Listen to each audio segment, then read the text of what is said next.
నమస్కారం వార్తలకు స్వాగతం. ముందుగా ముఖ్యాంశాలు. మాజీ మంత్రి KTR press meet, CM Revanth రెడ్డిపై ఫైర్.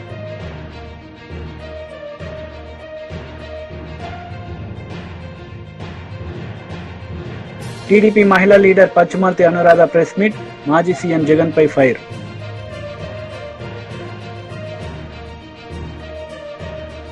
మాజీ మంత్రి కేటీఆర్ మీడియా సమావేశం నిర్వహించారు. ఈ సందర్భంగా పలు అంశాలపై ఆయన మాట్లాడారు. రాష్ట్ర గవర్నర్ గారికే బాధ్యత పెడుతూ ఒక నిర్ణయం తీసుకుంటున్నారు. ఇది ఎంత మాత్రం కరెక్ట్ కాదు. ఎందుకంటే ఇది సమాఖ్య స్ఫూర్తికి వ్యతిరేకం, ఫెడరల్ స్పిరిట్ కి వ్యతిరేకం, అటానమీకి, ఇన్స్టిట్యూషనల్ అటానమీకి కూడా ఇది వ్యతిరేకం అని చెప్పి వారికి చాలా వివరంగా, దాదాపు అర్ధగంట సేపు వారితో మీటింగ్ జరిగింది.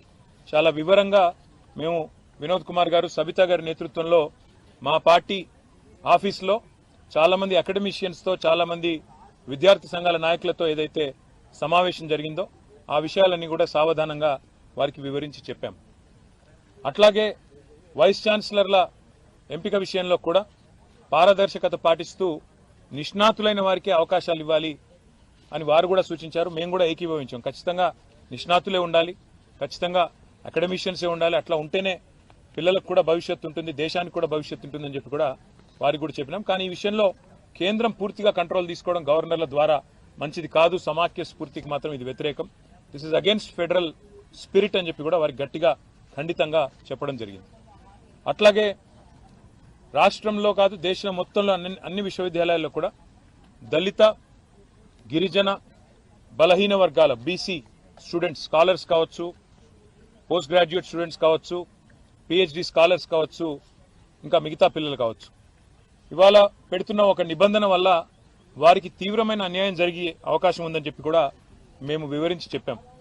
ఒక క్లాజ్ తీసుకొస్తా ఉన్నారు, no suitable candidate found, NSF అని ఒకటి తీసుకొస్తా ఉన్నారు.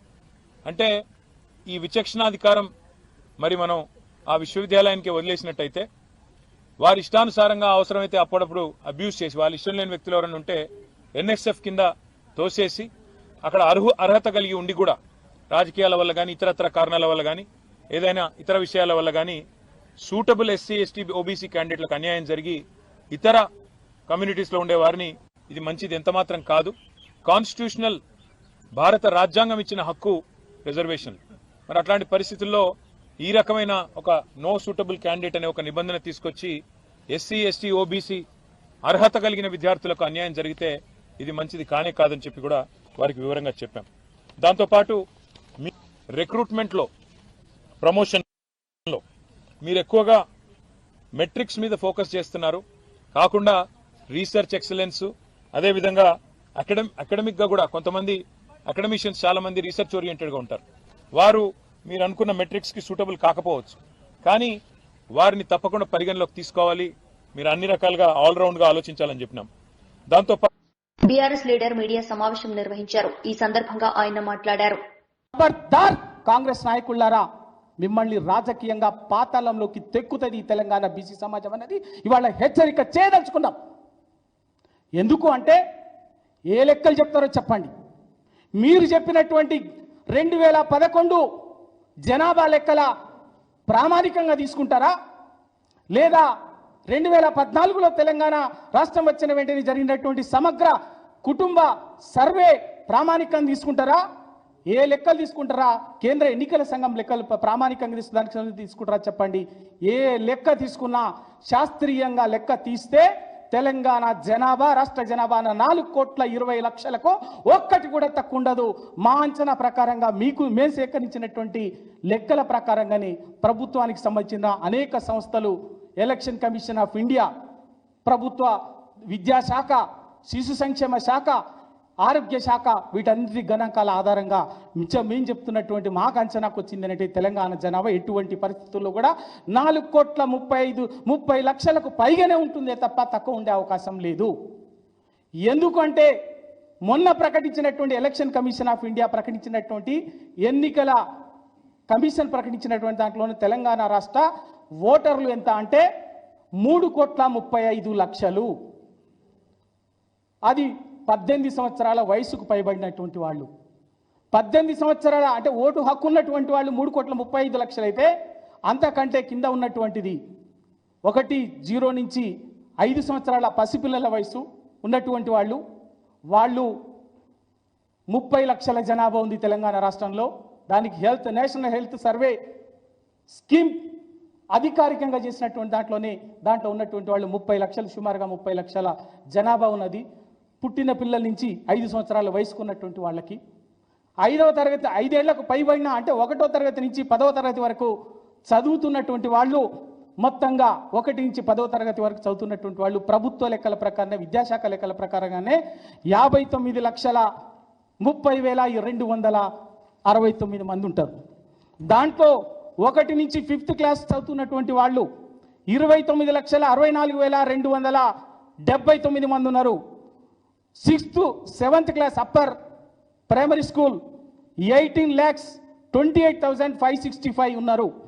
8th, 9th, 10th హై స్కూల్లో చదువుతున్నటువంటి వాళ్ళ సంఖ్య 8 నుంచి 8th to 10th క్లాస్ చదువుతున్నటువంటి వాళ్ళ సంఖ్య 11,37,425 ఉన్నది. మొత్తంగా 59,30,269.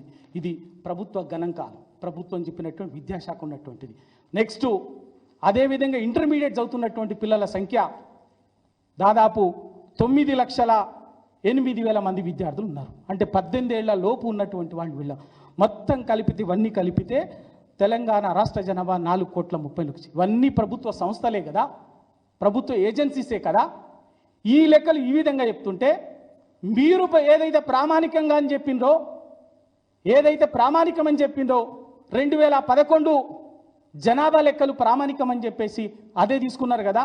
ఆ 2011 జనాభా లెక్కల్లో తెలంగాణ జనాభా 3,50,00,000 ఉంది కదా, కరెక్టే.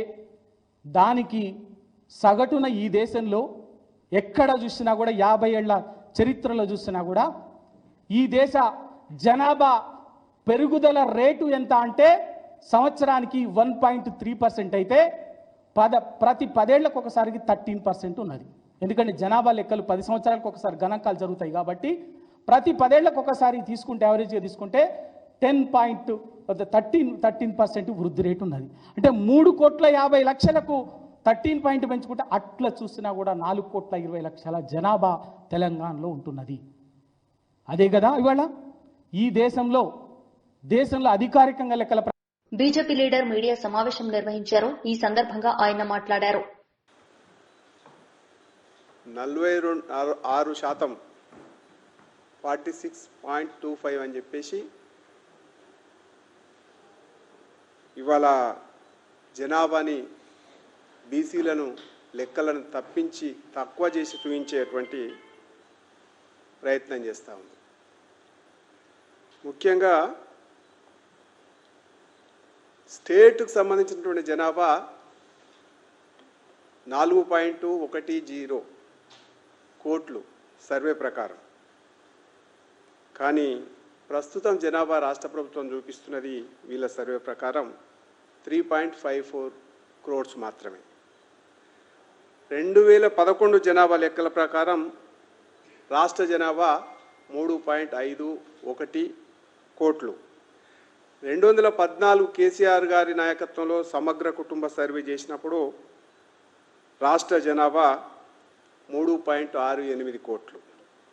అయితే రాష్ట్ర ప్రభుత్వం ఇప్పుడు చేసినటువంటి సర్వే ప్రకారం 3.54 కోట్లు. ఏ రకంగా తగ్గుతుందనేటువంటిది ఇవాళ రాష్ట్ర ప్రభుత్వం సమాధానం చెప్పాల్సినటువంటి అవసరం ఉంది. తర్వాత సమగ్ర కుటుంబ సర్వే ప్రకారం అఫీషియలు ఆయన గవర్నమెంట్ వెబ్సైట్ కాదని చెప్పుకుంటున్నాడు.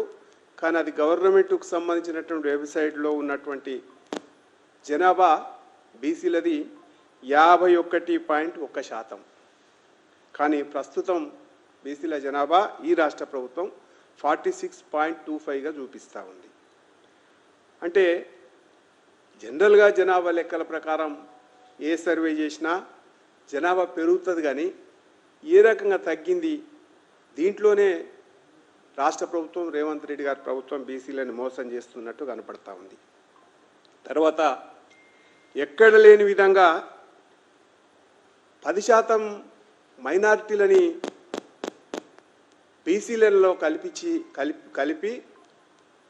బీసీ ముస్లింలు, ఓసీ ముస్లింలు అని చెప్పేసి రాజ్యాంగ వ్యతిరేక చర్యలకు ఇవాళ రాష్ట్ర ప్రభుత్వం, రేవంత్ రెడ్డి ప్రభుత్వం ఇవాళ ప్రయత్నం చేస్తూ ఉంది. కాబట్టి 61% అంటే ఇవాళ ఎందుకు ఈ రకంగా మైనారిటీ బీసీలు, ఓసీ బీసీలు అని చెప్పేసి ఎందుకు ఇవాళ గంపగుత్తగా బీసీలను మోసం చేసేటువంటి కుట్ర దీంట్లో దాగి ఉందా అనేది కనబడతా ఉంది. దీనికి రాహుల్ గాంధీ గారు మద్దతు తెలపడం ఏదైతుందో దేశవ్యాప్తంగా బీసీలని ముంచేటువంటి ప్రయత్నం కాంగ్రెస్ పార్టీ చేస్తుందని చెప్పేసి స్పష్టంగా చెప్పదలుచుకున్నాం. తర్వాత రాష్ట్రంలో కావచ్చు, ఎక్కడైనా సరే రాష్ట్రంలో మొన్న జరిగినటువంటి సర్వేలో ఎస్సీల జనాభా పెరిగిందని చూపించినారు, ఎస్టీల జనాభా పెరిగిందని చూపించినారు, ఓసీల జనాభా పెరిగిందని చూపించినారు. బీసీల జనాభా మాత్రమే తగ్గించి ముస్లింలను కలపడం అటువంటి అంతర్యం ఏమొచ్చింది, దీంట్లోనే కుట్ర జరిగింది అనేటువంటి విషయం స్పష్టంగా మనకు కనపడతా ఉంది. తర్వాత మీరు ఎగ్జాంపుల్ మనం చూసుకుంటే బీహార్లో బీసీ జనాభా 63% ఉంది. ఇక్కడ అంతకంటే ఎక్కువ ఉంటుందని చెప్పేసి అనేక రకాలుగా సర్వేలు చెప్పినాయి. కానీ ఇవాళ మొత్తం తగ్గించి చూపించడంలో నీకున్నటువంటి అంతర్యమేముంది. తర్వాత తెలంగాణ రాష్ట్రంలో 1.17 కుటుంబాలు ఒరిజినల్గా ఇంతకుముందుకు ఉన్నాయని చెప్పేసి మనకు చెప్పడం జరిగింది. కానీ ఇప్పుడు మాత్రం ఈ సర్వేలో 1.12 కోట్ల కుటుంబాలు మాత్రమే ఉన్నాయని చెప్పేసి ఈ సర్వేలో చెప్పడం జరిగింది. అంటే కుటుంబాలు జనరల్గా ఒక కుటుంబం నుంచి విడిపోతే కుటుంబాలు పెరుగుతాయి కానీ, అన్నదమ్ములు విడిపోతే కుటుంబాలు పెరుగుతాయి కానీ, ఇక్కడ కాంగ్రెస్ ఏలుబడిలో మాత్రం కుటుంబాలు తగ్గినట్టు చూపించడం రేవంత్ రెడ్డి ఆయన ఎందుకు ఈ రకంగా బీసీలను మోసం చేస్తున్నటువంటి విషయాలు మనకు స్పష్టంగా కనపడతా ఉంది. తర్వాత స్థానిక సంస్థల ఎన్నికలలో బీసీలకు 42% రిజర్వేషన్స్ ఇస్తామన్నావు. నీవు కామారెడ్డి డిక్లరేషన్లో చెప్పినావు. ఇవాళ ఏమంటున్నావు? పార్టీలకు వదిలేస్తున్నాం, పార్టీలు వాళ్ళు టికెట్లు 42% ఇవ్వాలంటున్నావు. అంటే మేము ఏమంటున్నాం అంటే కాంగ్రెస్ పార్టీ ఉదయపూర్ డిక్లరేషన్ చేసి మోసం చేసింది, కాంగ్రెస్ పార్టీ కామారెడ్డి డిక్లరేషన్ చేసి బీసీలను మోసం చేసింది. ఇప్పుడు అఫీషియల్గా అధికారంలోకి వచ్చినాక కాంగ్రెస్ ప్రభుత్వం కూడా బీసీలను మోసం చేస్తున్నది. ఇది అఫీషియల్గా పార్టీ పరంగా కామారెడ్డి డిక్లరేషన్లో మోసం చేసింది, పార్టీ పరంగా ఉదయపూర్ డిక్లరేషన్ చేసి ఎక్కడ కూడా బీసీలకు రిజర్వేషన్స్ ఇస్తామని 34 సీట్లు ఇస్తాం, పార్లమెంటుకు 2 సీట్లు ఇస్తామని ఎక్కడ ఇవ్వలేదు. ఆ తర్వాత స్థానిక సంస్థల తర్వాత కార్పొరేషన్ చైర్మన్లలో ఇస్తామన్నారు, అది ఇవ్వలేదు. ఇవాళ అఫీషియల్గా మేము చెయ్యమని చెప్పేసి మరి ఎందుకు ఇంత రాద్ధాంతం చేయాల్సినటువంటి అవసరం ఏముంది, ఇంత ప్రజలను ఎందుకు మోసం చేయాలా అనేటువంటి స్పష్టంగా భారతీయ జనతా పార్టీ ఇవాళ అడగదలుచుకున్నాం. కాబట్టి కాంగ్రెస్ పార్టీ అంటేనే మోసం. తర్వాత ఇవాళ చూడండి, తెలంగాణ రాష్ట్రంలో 3.35 crores ఓటర్లు ఉన్నారని చెప్పేసి భారత ఎన్నికల కమిషన్ ప్రకటించింది. కానీ ఈ సర్వే ప్రకారం అది కూడా 3.54 కోట్ల మంది మాత్రమే ఉన్నారనేటువంటి విషయం స్పష్టంగా చెప్పదలుచుకుంది. అంటే ఇక్కడ వ్యత్యాసం 19 లక్షలు మాత్రమే వ్యత్యాసం ఎందుకున్నది అంటే ఓట్లు లేని వాళ్ళు అంతే ఉన్నారా? అసలు ఈ సర్వేకు శాస్త్రీయత లేదు, సమగ్రంగా ఈ సర్వే చేయలేదు, ఎక్కడికక్కడ మోసం చేసేటువంటి ప్రయత్నం చేస్తుంది తప్ప ఎక్కడ కూడా మనం నమ్మాల్సినటువంటి అవసరం లేదనేది స్పష్టంగా కనపడతా ఉంది. తర్వాత ఇవాళ మనం 50 లక్షల కుటుంబాలని, అది ఓసీ కావచ్చు, బీసీ కావచ్చు, ఎస్సీ కావచ్చు, ఎస్టీ కావచ్చు, 50 లక్షల కుటుంబాలని పక్కకు దోసేసి సర్వేని నిర్వహించింది. అంటే ఏ రకంగా ఇవాళ ఈ సర్వేని మనం నమ్ముతాం? కాబట్టి అన్నీ కూడా డొల్లవతనం చేసి రేవంత్ రెడ్డి గారు ఇవాళ అన్ని వర్గాలని మోసం చేస్తూ ఉన్నాడు. ఇవాళ ముస్లిం జనాభాని బీసీలలో కలిపి ఇంతకుముందుకు బీసీ ఈ కోటాలో 4% రిజర్వేషన్ పెట్టి మైనారిటీ రిజర్వేషన్ పెడితే కోట్లలో ఇవాళ మగ్గుతూ ఉంది. కానీ ఇవాళ అఫీషియల్గా బీసీ ముస్లింలు అని చెప్పేసి బీసీలని గంపగుత్తగా మోసం చేసేటువంటి ప్రయత్నం చేస్తూ ఉంది. కాబట్టి ఈ శాస్త్రీయత లేదు, దీన్ని నమ్మాల్సినటువంటి అవసరం లేదు. ప్రభుత్వం కనుక చిత్తశుద్ధి ఉంటే రేపు 42% రిజర్వేషన్ నువ్వు ఇస్తానన్నావు, నువ్వు చట్టబద్ధత ఏ రకంగా కల్పిస్తావో ప్రజలకు చెప్పాలని చెప్పేసి భారతీయ జనతా పార్టీగా డిమాండ్ చేస్తా ఉన్నాం. లేని పక్షంలో బీసీల పక్షాన భారతీయ జనతా పార్టీ 42% రిజర్వేషన్స్ నువ్వు చెప్పిన. టీడీపీ మహిళా లీడర్ పనిచమూర్తి అనురాధ మీడియా సమావేశం నిర్వహించారు. ఈ సందర్భంగా ఆమె మాట్లాడారు. మాట్లాడటం చాలా విడ్డూరంగా ఉంది అని చెప్పి ఈ సందర్భంగా తెలియజేస్తా ఉన్నాం. లక్షల కోట్లు లూటీ చేసి 31 క్రిమినల్ కేసులు నెత్తి మీద పెట్టుకొని దేనికి కూడా ప్రజలకి సమాధానం చెప్పే పరిస్థితుల్లో ఉండి ఇతను విశ్వసనీయత గురించి విలువల గురించి మాట్లాడటం చాలా ఆక్షేపణీయంగా ఉంది అని చెప్పి ఈ సందర్భంగా నేను తెలియజేస్తా ఉన్నాను.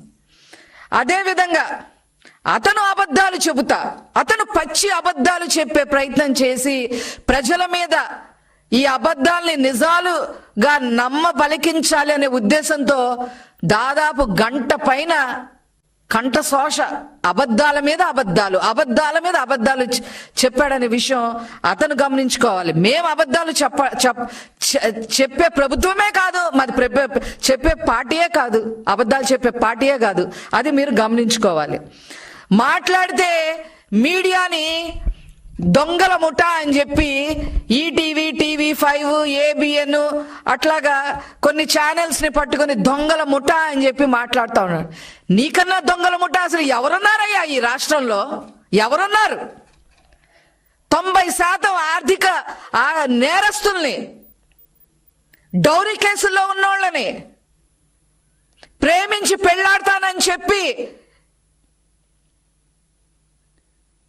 వాళ్ళని హత్యలు చేసిన వాళ్ళని, ఇలాంటి వాళ్ళకి ఎమ్మెల్యేలు, MP సీట్లు ఇచ్చిన మీరు దొంగల ముఠా, ఆ ముఠా, ఈ ముఠా అని చెప్తా ఉంటే ప్రజలు నవ్విపోతున్నారనే విషయం మీరు గమనించుకోవాలని చెప్పి ఈ సందర్భంగా నేను తెలియజేస్తా ఉన్నా. ఒకటే చెప్పదలుచుకున్నా నేను, మీరు నాశనం చేసిన, విధ్వంసం చేసిన అమరావతి, ఈరోజు అమరావతి నిర్మాణం వేగవంతం చేశారు నారా చంద్రబాబు నాయుడు గారు. జగన్మోహన్ రెడ్డి విధ్వంసం చేసిన పోలవరాన్ని మరి ఊపందుకునేలాగా ముందుకు తీసుకెళ్లారు నారా చంద్రబాబు నాయుడు గారు అని చెప్పి సందర్భంగా తెలియజేస్తా ఉన్నా. జగన్మోహన్ రెడ్డి ఒక్క ఉద్యోగం కూడా ఇవ్వకపోతే ఈనాడు నారా చంద్రబాబు నాయుడు గారు 20 లక్షల ఉద్యోగాలకి ఇవ్వటం కోసం అడుగులు ముందుకు వేశారు. 90% ముందుకు వేశారు. మొన్న దావోస్తో అది తేలిపోయిందనే విషయం జగన్మోహన్ రెడ్డి గమనించుకోవాలి. మీరు విధ్వంసం చేసిన, నాశనం చేసిన సంక్షేమ కార్యక్రమాలన్నీ మళ్ళీ గాడిలో పెట్టింది నారా చంద్రబాబు నాయుడు గారు. ఈరోజు పెన్షన్ 4000, వికలాంగులకి మరి 6000, మరీ అస్సలు బాగోని వాళ్ళకి 10,000, 15,000 మరి ఇచ్చి ఈరోజు దాదాపు 64 లక్షల మంది పైబడి మరి పెన్షన్ ఇవ్వడమే కాకుండా సంక్షేమ కార్యక్రమాలు చేయటమే కాకుండా అన్ని రకాలుగా నారా చంద్రబాబు నాయుడు గారు మీరు సంక్షేమ కార్యక్రమాలు విధ్వంసం చేస్తే వారు గాడిన పెట్టారు అని చెప్పి సందర్భంగా తెలియజేస్తా ఉన్నా. అదేవిధంగా లా అండ్ ఆర్డర్ లేని చట్టాలను తీసుకొచ్చి, దిశా చట్టం అని అదని ఇదని తీసుకొచ్చి యువత 30,000 మంది ఆడపిల్లలు ఏమైపోయారో కూడా తెలియని పరిస్థితుల్లో మీరు ఈ రాష్ట్రాన్ని జగన్మోహన్ రెడ్డి నాశనం చేస్తే అవన్నీ గాడిలో పెట్టడమే కాకుండా ముఖ్యంగా యువతని ముందుకు నడిపించేదానికి మంచిగా డ్రగ్స్ పైన కూడా ఉక్కు పాదం మోపారు అనే విషయాన్ని మీరు గమనించుకోవాలని చెప్పి సందర్భంగా తెలియజేస్తున్నా. అదేవిధంగా విద్యారంగం సర్వనాశనం చేశారు. విద్యారంగం జగన్మోహన్ రెడ్డి గారు విధ్వంసం చేశారు విద్యారంగాన్ని. ఈరోజు నారా లోకేష్ గారు దానిని గాడిలో పెట్టడానికి, విద్యారంగాన్ని గాడిలో పెట్టడానికి అహర్నిశలు కష్టపడతా ఉన్నారు. గాడిలో పెట్టేదానికి అడుగులు ముందు. టీడీపీ లీడర్ మీడియా సమావేశం నిర్వహించారు. ఈ సందర్భంగా ఆయన మాట్లాడారు. ఒక్కసారని చెప్పి అధికారంలోకి వచ్చిన ఈ పెద్ద మనిషి 5 సంవత్సరాలుగా రాష్ట్రాన్ని దోపిడీ చేసి, లూటీ చేసి, దేశంలోనే అధమ స్థానానికి తీసుకుపోయిన రాష్ట్రం ఏదైనా ఉందంటే అది ఆంధ్రప్రదేశ్ రాష్ట్రం. అది జగన్మోహన్ రెడ్డి గారు ముఖ్యమంత్రిగా ఉన్న కాలంలో. 29వ రాష్ట్రానికి తీసుకుపోయినాడు, అధమ స్థానానికి తీసుకుపోయినాడు ఈయన.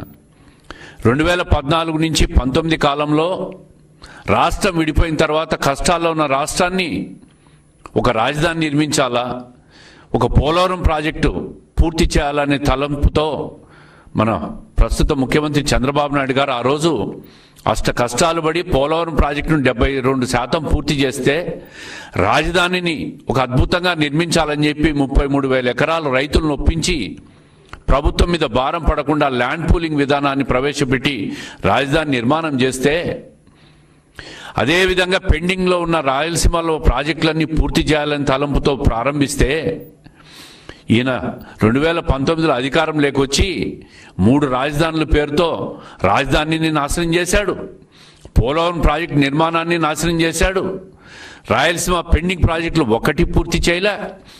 సొంత జిల్లా కడపలో కూడా ఒక్క ప్రాజెక్టు కూడా ఆయన ప్రారంభించిన ప్రాజెక్టులు ఒకటి కూడా పూర్తి చేయలేని పరిస్థితి.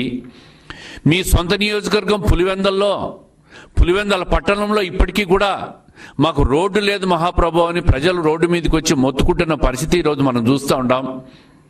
4 రోజులుగా నీళ్లు రావడం లేదని పులివెందల మున్సిపాలిటీలో ప్రజలు నీళ్ల కోసం మొరాయించుకుంటున్న పరిస్థితిని మనం చూస్తూ ఉన్నాం. ఈయన ఈరోజు ప్రజల్లోకి వచ్చి ఈ ప్రభుత్వం మీద 7 నెలల కాలంలో అప్పులు చేశారని చెప్పి మాట్లాడుతూ ఉన్నారు. 11 లక్షల కోట్లు మీ హయాంలో అప్పులు చేశావు. ఎక్కడైనా ₹1 అభివృద్ధి కార్యక్రమాల మీద ఖర్చు పెట్టావా అని అడుగుతున్నా. సంక్షేమ మాటున దోపిడీ చేశారు మీరు. అప్పులన్నీ చేసి రాష్ట్రాన్ని ఈరోజు ఆర్థికంగా అధమ పాతాళానికి తీసుకుపోయినారు. ఈ 11 లక్షల కోట్లు అప్పులకి ఏం సమాధానం చెప్తారు మాజీ ముఖ్యమంత్రి గారు అని చెప్పి నేను అడుగుతా ఉండా. నువ్వు చేసిన మోసాలు, కూటమి ప్రభుత్వం మీద విష ప్రచారం చేసే ప్రయత్నం చేస్తూ ఉండా. ఇది ప్రజలు నమ్ముతానా అని అడుగుతా ఉండా. సంక్షేమ పథకాల గురించి మాట్లాడుతున్నాం. నేను ఒకటే అడుగుతా ఉండా, 2019లో మీరు అధికారం వచ్చినప్పుడు అప్పుడు చంద్రబాబు నాయుడు గారి ప్రభుత్వం ఏదైతే సంక్షేమ పథకాలు అమలు చేసిందో ఆ సంక్షేమ పథకాలు ఏమైనాయని చెప్పి ప్రజలు అడిగితే, నాకు ఆ సంక్షేమ పథకాలతో సంబంధం లేదు, నేను చెప్పినట్టు మాత్రమే అమలు చేస్తాను అని చెప్పి మాట్లాడిన మీరు ఈరోజు మళ్ళీ మీ సంక్షేమ పథకాల గురించి మీరు మాట్లాడుతున్నారా? అసలు సంక్షేమ పథకాలు మీరు అమలు చేశారా అని అడుగుతా ఉండా. లక్షల మంది పెన్షన్దారులు, వృద్ధులు, వితంతులు, వికలాంగులకు రకరకాల కారణాలు పెట్టి మీరు పెన్షన్లు కోసేసిన ప్రభుత్వం జగన్మోహన్ రెడ్డి గారి గతంలో పనిచేసిన ప్రభుత్వం. ఈరోజు వృద్ధులకు, వితంతువులకు, వికలాంగులకు 4,000 రూపాయలు, 6,000 రూపాయలు, 10,000 రూపాయలు, 15,000 రూపాయలు పెన్షన్ అందిస్తున్న ప్రభుత్వం కూటమి ప్రభుత్వం చంద్రబాబు నాయుడు గారి నాయకత్వంలో. అదేవిధంగా ఏదైతే సూపర్ 6 పథకాలు చెప్పామో మహిళలకు 3 గ్యాస్ సిలిండర్లు అమలు చేస్తున్న ప్రభుత్వం మా ప్రభుత్వం. అదేవిధంగా తల్లికి వందనం కావచ్చు, రైతులకు వ్యవసాయ సాయం కావచ్చు, ఇవన్నీ కూడా దశల వారి. వార్తలు ముగించే ముందు ముఖ్యాంశాలు మరోసారి. మాజీ మంత్రి KTR press meet, CM Revanth రెడ్డిపై ఫైర్.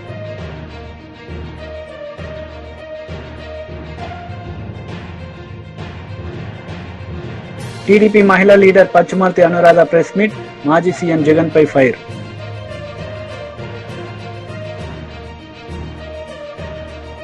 ఈ వార్తలు ఇంతటితో సమాప్తం. తిరిగి ప్రసారమయ్యే వార్తల్లో మళ్ళీ కలుద్దాం. అంతవరకు సెలవు. నమస్తే.